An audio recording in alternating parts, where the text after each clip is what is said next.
Hi all, this is the second video. I am dealing with the coursework examination, research and publication ethics, and this video I will deal the matter of indexes like Web of Science, corpus, and this impact factor, H index, M index, etc. So this deals with the indexing and citation database. And what is indexation? Index are the database of scientific journals having good track record of maintaining the ethics and quality in terms of publication. If a journal is indexed, that means the journal has some quality, so that only it can be indexed or it will be indexed. So indexing journals considered to be higher quality in comparison to any non-indexed journals. So there are so many journals, out of that only important or very good journals are indexed. If the journal do not show the quality, then the index like Web of Science and Scopus, this index will remove the particular journal from the index. So all the journals indexed are very careful about maintenance of quality. So indexing of a journal provides better visibility of the journal with a wider users. So being visible and accessible to larger people will cause better quality papers. So if a journal is indexed, the journal is very conscious about publication of papers are having very good quality. If an index journal publish a very low quality paper in the journal, that will be badly affect a reputation, as well as the journal may be removed from the index after seeing that the journal is not good, the journal is publishing some fake papers and all. So we have mainly three major indices. First one is Web of Science, and this Scopus and Google Scholar. So you all familiar with these three indices. So the importance of bibliometric databases. These databases, bibliometric databases such as Web of Science, Google Scholar, and Scopus are the main sources of publication metadata and citation metrics. So from this index, we can understand which university is better in terms of publications in a particular area, which country is better in terms of publications in a particular area, which institute is having researchers in a particular area, which institute provide research funding, which are the authors who have got research funding. This kind of informations we can get from the bibliometric databases. So Web of Science, Google Scholar, and Scopus are the three main bibliometric databases generally accepted as the most comprehensive data sources for various purposes. So moving on the next slide, that is these databases are subscription based. Both Web of Science and Scopus are commercial and subscription based products. If you want to look into the matter, your university or institution has to subscribe it. That means they have to pay annual maintenance charges for getting the databases. It has got worldwide recognition. So use of these databases has to pay high price, which makes rarely affordable for an institution to subscribe to both of them. So institutions are often forced to choose between these data sources. So it's like an institution may subscribe soft Scopus or sometimes Web of Science. It is an option to subscribe Scopus or Web of Science. Some institution, they subscribe both indexes, but it is not actually needed because this duplication of the journals databases when we take both indexes for considering all these things. So either Web of Science or Scopus will do the matter. So the academicians and the scholars in the world will get a lot of information from these databases while using these databases, such as bibliometric databases are the main data providers for major global universities ranking process. It provides details such as which university has more number of papers in a particular discipline, which publisher either Elsevier or Taylor and Francis or Springer has more papers in a particular discipline. So this kind of information we will get through these databases. This is very vital information when we do papers based on a particular topic. Also, it provides very vital information such as we can search the most relevant literature on a particular topic and select journals for publishing or subscribing, and we can possible to track personal career of a particular author, these collaborations and funding opportunities, and also we can search authors affiliations, recent trends of topic evaluation and funding opportunities of the topic as well from the indices. So now we can detail the different types of indices. The first one is Web of Science. Web of Science, formerly known as Web of Knowledge, was the first bibliographic database. Was founded by Eugene Garfield in 1960. As the old name was the Institute for Scientific Information. So during the acquisition by Thomson Reuters Company in 92, received its current name Web of Science, and it is abbreviated as WOS. In 2016, the WOS was acquired by Clarivate Analytics. So WOS was the only source of bibliometric data for more than 40 years until 2004. So when Scopus 2004, Scopus was launched by Elsevier. So now the Scopus is under the ownership of Elsevier, and Web of Science is owned by Clarivate Analytics. So these are the indices in Web of Science. Institutions can purchase these indices individually or a group, but there is a separate fees associated with the purchasing of or subscribing of these indices. If we need to purchase the indices all together, we need to pay a huge amount as subscription fees. But some institute, they wanted only science citation index, they can purchase the science citation index, or else they need only social science citation index, they can purchase social science citation index. But these are the different indexes. Science citation index covers only science related subjects. Social science is social science subject. Arts and humanities is another index. And here Web of Science, they have conference proceeding citation index, and they have book citation index, and the other one is emerging sources citation. Some new journals are reflected in the emerging sources citation index. These are the indices of Web of Science. Moving to the next topic, that is Corpus. Corpus is another index as similar with the Web of Science. The main difference from Web of Science is Corpus content is accessible with a single subscription without possible modulations. Over the years, Corpus has earned its equal place in bibliometric data source, and it has proven itself to be reliable. So next is Google Scholar. Google Scholar database also made its appearance in 2004. I would say it is a free database. Anybody can get search from the Google Scholar. So Google Scholar also offers considerably wider and deeper overall content coverage by disciplines, document types, countries, and languages. Google Scholar is less reliable as a bibliometric data source as compared to the subscription-based databases. That is a major thing. We cannot rely more on Google Scholar because it is a free database, so that every means quality and less quality, every paper's manuscript were reflected in the Google Scholar, so that we need to have a demarcation between which are the quality journals and not quality journals, so that a person who cite journals from the Google Scholar has to be careful, and he need to cross check whether this particular paper has been indexed, journal has been indexed in Web of Science Corpus, right? There are limitations of Google Scholar: lack of transparency, stability, precision, and control, unavailability of its data support, data export, and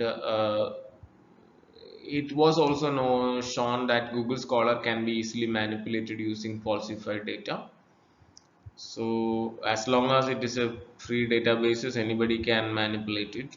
So Google Scholar is not accurate as much as compared to the paid platforms such as Scopus and Web of Science. That is a conclusion on the three databases. Out of the three databases, Web of Science and Scopus are paid platforms, and the Google Scholar is a free platform.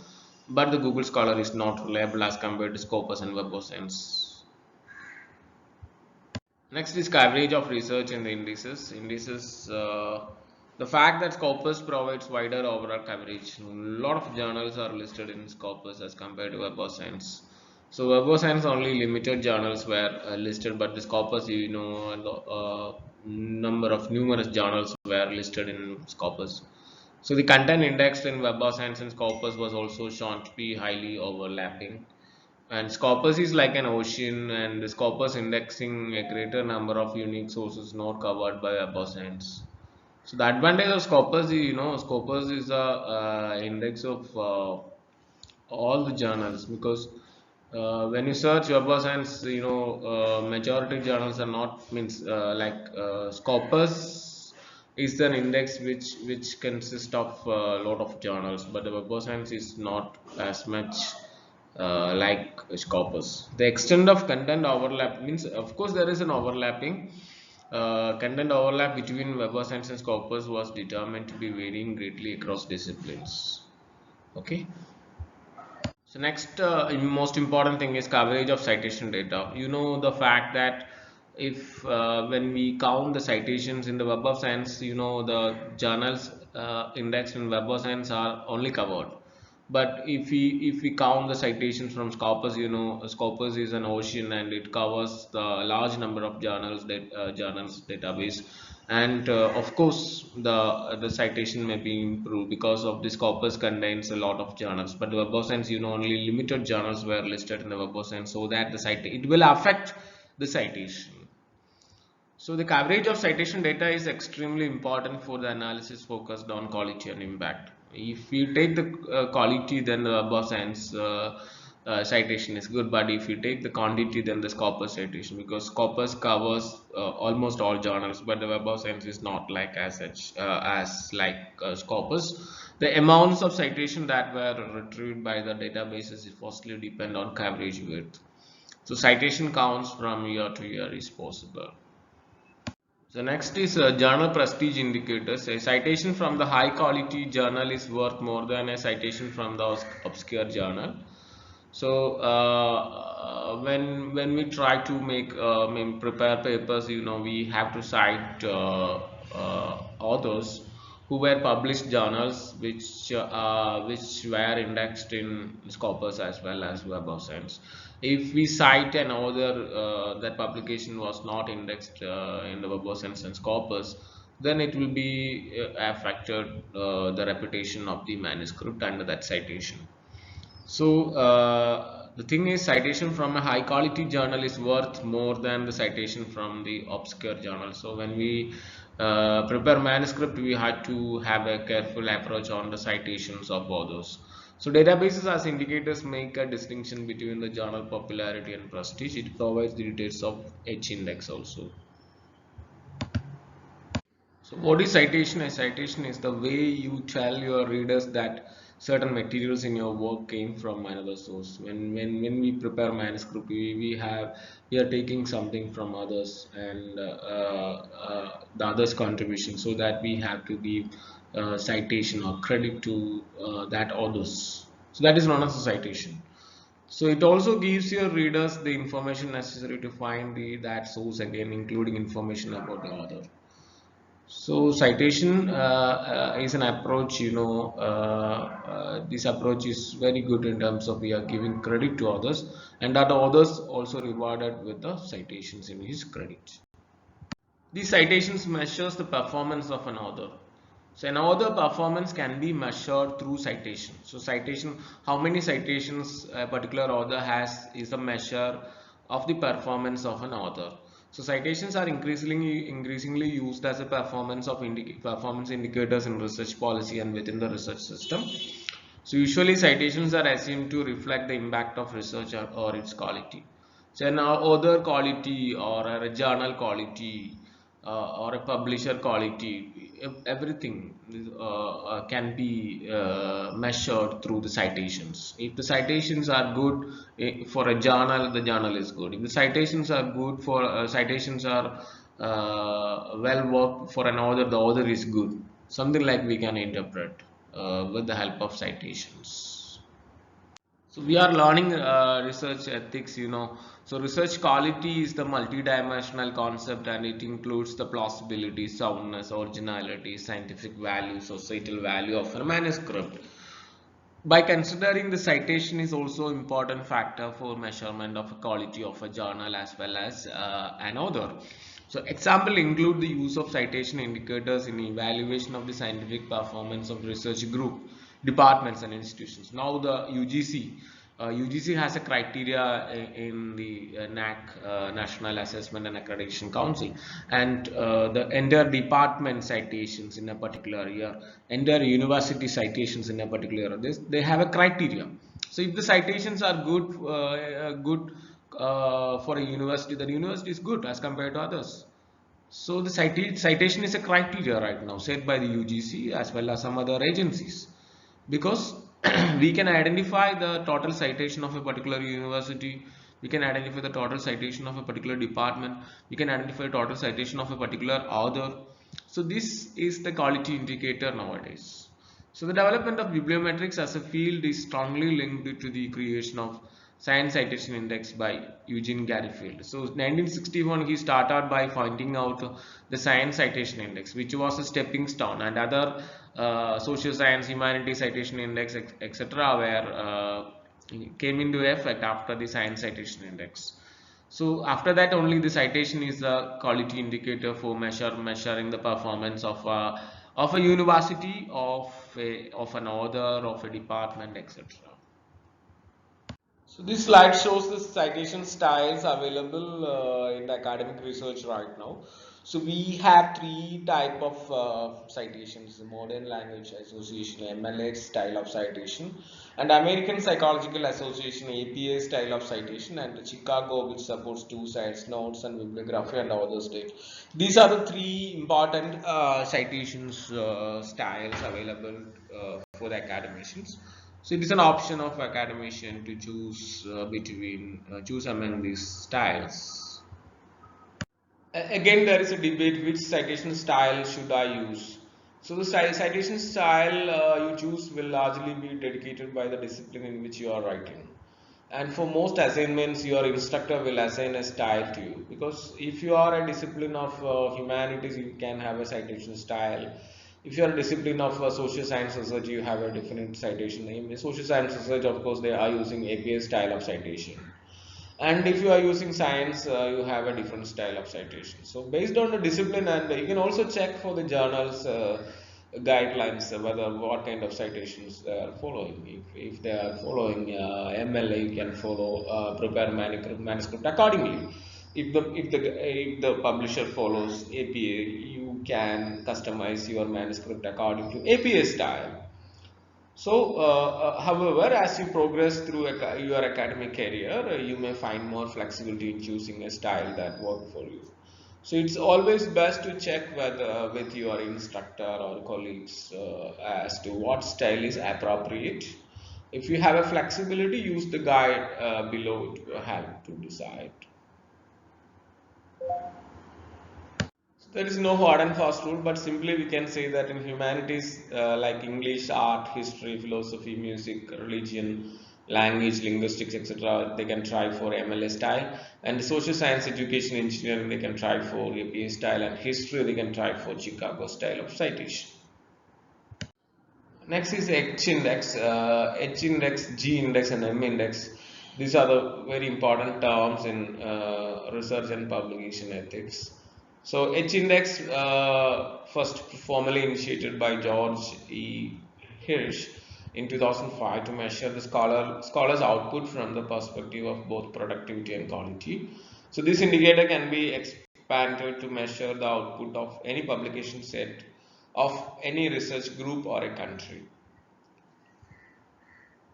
What is H index? H index simply measures the productivity of an author. So H index is an author level metric that attempts to measure both the productivity and citation impact of the publications of the scientist or a scholar. So for an author, they are publishing, but the impact factor is also measured. So rather than the publishing, we also need to count the citation. So both things are to be considered in the H index. H index considers both the productivity and the citation. So based on the combined score, H index will be calculated. So the index is based on the set of scientists' most cited papers and the number of citations that they have received in other publications. So this diagram shows the H-index which considers the number of papers as well as the citations. So the citations are shown on the y-axis and the number of papers on the x-axis, and it considers the both. So citations is equal to papers is equal to H-index. Okay. The major disadvantages of the H-index is H-index does not give an accurate measure for early career researchers. For example, if one author or scientist has published 5 research articles within low impact factor journal but have a more than 5 citations, then he obtained H-index as 5. Okay. So he has published 5 research article and he has secured 5 citations and his H-index is 5. But if another researcher who published only 2 articles but he has high impact factor of 50 citations, but you know the H-index is 2. So that's a problem of H-index for a new research scholars. Then calculated by using only articles that are indexed in Web of Science. So if the article published by an author is not indexed in Web of Science, then it does not reflect in the H-index. If a researcher publish an article in a journal that is not indexed in Web of Science, the article as well as citations to it will not be included in the H-index calculation. So that's a major problem of H-index. The H-index is calculated by counting the number of publications for which an author has been cited by other authors at least the same number of times. For instance, an H-index of 17 means that scientist has published at least 17 papers that have each been cited at least 17 times. If the 18th publication of the same author that was cited only 10 times, the H-index remains at 17. But the 18th publication is also cited by 18 times, the H-index would rise to 18. So here M-index and G-index is also comes into the field. The M-index is the H-index divided by the number of years that a scientist has been active, and G-index is the total citations divided by number of papers. I will explain these things with the help of cases. So the cases, let's say a scientist has published 20 papers and only one of them has ever been cited. This would give the scientist H-index is 1. So scientists published 20 papers and only one of the paper has been cited, the H-index is 1. If that scientist had published the 20 papers over a period of 10 years, the M-index is 0.1, that means 1 divided by 10. However, if that single paper that was cited had received 400 citations, then the scientist would have G-index is 20, 400 divided by 20. So that's the case.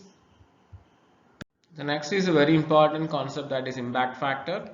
So the impact factor is an academic journal of an academic journal is a measure reflecting the yearly average number of citations to recent articles published in that journal. So it is usually calculated by the Clarivate analytics. If a lot of fake impact factors journal you can identify nowadays, but the impact factor is the authentic one, is it is calculated by the Clarivate analytics. So it is frequently used as a measure for the relative importance of journal within its field. A journal is evaluated with the help of impact factor. If the impact factor is good, that means the more citations on this journal's paper has been arrived. So that a journal is evaluated with the help of the impact factor. So it is frequently used as a measure for the relative importance of the journal within its field. The impact factor or a journal impact factor of an academic journal is a scientometric index calculated by the Clarivate that reflect the yearly mean number of citations of articles published in the last 2 years in a given journal as indexed by Clarivate Web of Science. So I will show how to calculate the impact factor. Now this is a way we can calculate the impact factor. For an impact factor of a particular year is divided by citations of that year divided by publications of the previous year, last 2 years. So citations divided by publications of the last 2 years. That means the year in which we need to calculate the impact factor minus 1. That means if we calculate the impact factor of 2017, so citations of 2017 divided by that the total number of publications in 2016 plus total number of publications in 2015. So for example, if it is like total citations in 2017 74,090, then the number of papers, for 2016 is 880, and plus publications in 2015 number is 902. Then 74,090 divided by the sum is equal to 41.57 is the impact factor. So I am going to conclude this video. Conclusion part, during the last decade, there was significant growth of available bibliometric data sources and metrics, Web of Science and Scopus databases, and is very treated as a very comprehensive public metadata. So therefore, they serve as a major tools for the variety of tasks, from journal and literature selection of personal career tracking to large-scale bibliometric analysis and research evaluation practices in all possible levels. So, however, both databases are subscription based and expensive data sources. Institutions often have to choose between them. So, the institution has to select which one is needed, Web Census Corpus. So, hope this video will be useful for your examination. Thank you.